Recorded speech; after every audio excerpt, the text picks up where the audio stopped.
السلام علیکم محترم دوستو، میں ہوں مشاہد محمد سعید اور آپ کی خوش آمدید مشاہد اسلامک جنرل نالج میں۔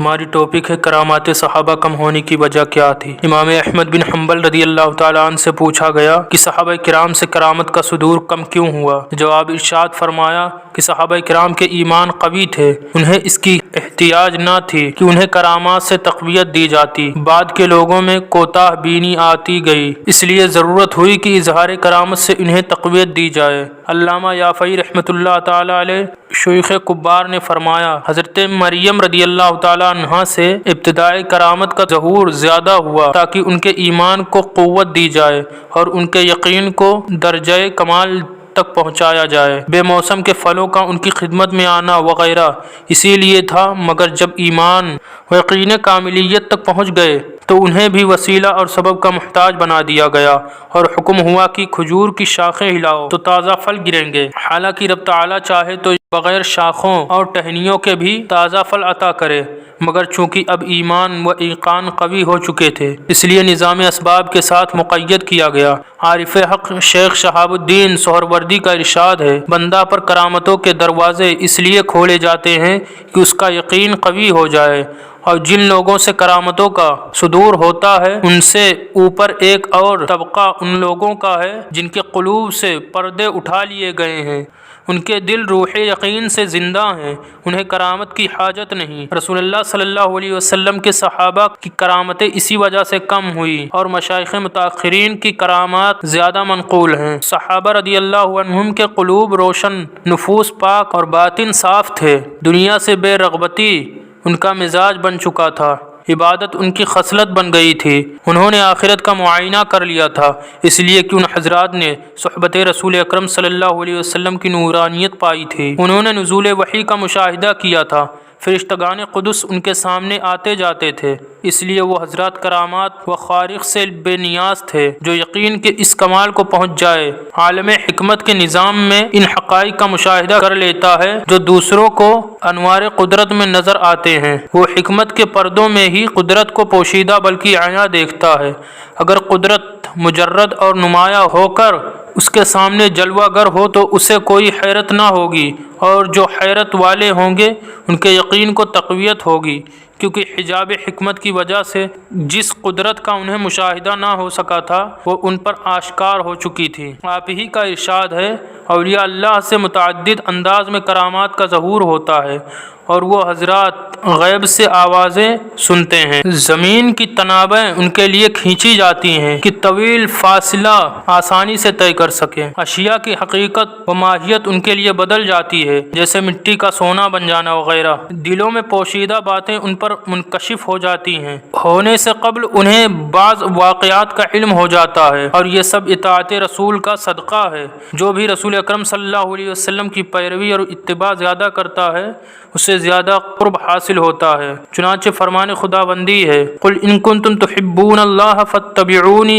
یحببکم اللہ، اے محبوب آپ فرما دیجئے کہ اگر تم اللہ کو چاہتے ہو تو میرا اتباع کرو، اللہ تمہیں محبت سے نوازے گا۔ انہی کے ارشادات میں ہے، اولیاء اللہ کی کرامات معجزات انبیاء کا تکملہ ہیں، کیونکہ انہیں یہ عادات انہی حضرات کے اتباع سے حاصل ہوئے ہیں، اس لیے دل کی کرامت اس کے نبی کے حق ہونے کی دلیل ہوتی ہیں۔ جس رسول کے بھی کچھ اتباع کرنے والے ہوئے ہیں ان سے کرامات اور خارق عادت کا ظہور ہوا ہے۔ امام قشیری رضی اللہ تعالیٰ عنہ تحریر فرماتے ہیں، ہر ولی کی کرامت اس کے نبی کا معجزہ شمار ہوتی ہے۔ کرامت کی بہت سی قسمیں ہیں، کبھی دعا مقبول ہوتی ہے، کبھی بھوک میں اللہ کی قدرت سے بغیر کسی ظاہری سبب کے کھانا ملتا ہے اور پیاس میں پانی حاصل ہوتا ہے، کبھی مختصر وقت میں طویل سفر طے ہوتا ہے، کبھی دشمن سے چھٹکارا بخشتے ہیں، کبھی غیبی ندا سماعت کرتے ہیں۔ اسی انداز سے خلاف عادت چیزیں ظہور پذیر ہوتی ہیں۔ کرامت اور جادو کا فرق، امام یافعی یمنی رضی اللہ تعالیٰ نے فرمایا، جادو تو فاسق، فاجر، بد دین، کافر، کتاب و سنت کے مخالفین سے ظاہر ہوتا ہے، مگر کرامت کا ظاہر ہونا صرف اولیاء اللہ کے ذریعہ ہوتا ہے، اور اولیاء اللہ احکام دین اور آداب شرعیہ پر عمل کے سلسلہ میں بلند درجہ پر فائز ہوتے ہیں۔ کرامت کے منکر کئی طرح کے ہوتے ہیں۔ وہ طبقہ جو اپنی آنکھ سے دیکھے مگر تسلیم نہ کرے، مثلا کسی ولی کو ہوا میں پرواز کرتے یا پانی پر چلتے دیکھ کر اسے جادو یا سحر کہے، وہ محروم ازلی ہے۔ بزرگوں نے اس طبقہ کو اس طرح کہا ہے جیسا کہ ارشاد رب العالمین ہے، وَلَوْ نَزَّلْنَا عَلَيْكَ كِتَابًا فِي قِرْطَاسٍ فَلَمَسُوهُ بِأَيْدِيهِمْ لَقَالَ الَّذِينَ كَفَرُوا إِنْ هَذَا إِلَّا سِحْرٌ مُبِينٌ۔ اے محبوب، اگر ہم آپ کے اوپر کاغذ پر تحریر شدہ کتاب نازل فرمائیں اور کفار اسے اپنے ہاتھوں سے چھو کر دیکھ بھی لیں، پھر بھی وہ اہل کفر یہی کہیں گے کہ یہ کھلا جادو ہے۔ دوسرا گروہ وہ ہے جو اولیاء اللہ کی کرامتوں کا قائل ہے مگر اپنے دور کے اولیاء اللہ کی کرامت کو تسلیم نہیں کرتا، البتہ اولیاء متقدمین کی کرامتوں کو مانتا ہے۔ حضرت شیخ ابو الحسن شاذلی رضی اللہ عنہ نے فرمایا ہے، ان کی مثال یہود جیسی ہے جنہوں نے رسول خاتم النبیین صلی اللہ علیہ وسلم کا زمانہ پایا تو ان کا انکار کیا، اور موسیٰ علیہ السلام کا زمانہ نہیں پایا مگر ان کی تصدیق کی۔ ان کے علاوہ تیسرا طبقہ بھی ہے جو اپنے زمانہ کے اللہ والوں کی کرامتوں کے بھی قائل ہیں مگر اپنے دور کے اولیاء اللہ کو جان لینے کے باوجود ان کا یقین نہیں کرتے ہیں۔ یہ لوگ بھی اولیاء اللہ کے فیض سے محروم رہتے ہیں۔ علماء فرماتے ہیں کہ کرامت کے ثبوت کے لیے یہی دلیل کافی ہے کہ ان اللہ یفعل ما یرید، اللہ تعالیٰ جو چاہتا ہے کرتا ہے۔ اولیاء اللہ تعالیٰ کی قدرت کے مظہر ہوتے ہیں، عبادت و ریاضت اور مجاہدہ کے ذریعہ مقرب، صالح، زاہد، عابد، صابر، شاکر، خائف، متقی، توکل کرنے والے، راضی برضائے حق، عارف، سرگرم طاعت، شریعت کے پیروکار اور اللہ رب العزت کے تمام حقوق میں مشغول، دنیائے نفور و خواہشات سے دور ہوتے ہیں۔ وہ حضرات اپنے نفوس کو لقائے ربانی کے لیے مردہ کر لیتے ہیں، پھر قادر و قیوم رب انہیں بقائے دوام سے نوازتا ہے، جلال و جمال حق ان پر متجلی ہوتا ہے۔ یہ تمام نعمتیں انہیں اس لیے ملتی ہیں کہ وہ راہ حق میں جہاد روحانی کا حق ادا کرتے ہیں، اور ارشاد رب العالمین ہے، والذین جاہدوا فینا لنہدینہم سبلنا، اور جو ہماری راہ میں مجاہدہ کریں ہم انہیں ضرور اپنی راہیں دکھائیں گے۔ اس آیت کا حقدار ان کے سوا کون ہو سکتا ہے؟ اور فرماتا ہے وَبَشِّرِ الْمُخْبِتِينَ الَّذِينَ إِذَا ذُكِرَ اللَّهُ وَجِلَتْ قُلُوبُهُمْ، اور اے حبیب خوشخبری سنا دیجئے ان عاجزی کرنے والوں کو اللہ تعالیٰ کا ذکر سن کر جن کے قلوب لرز اٹھتے ہیں۔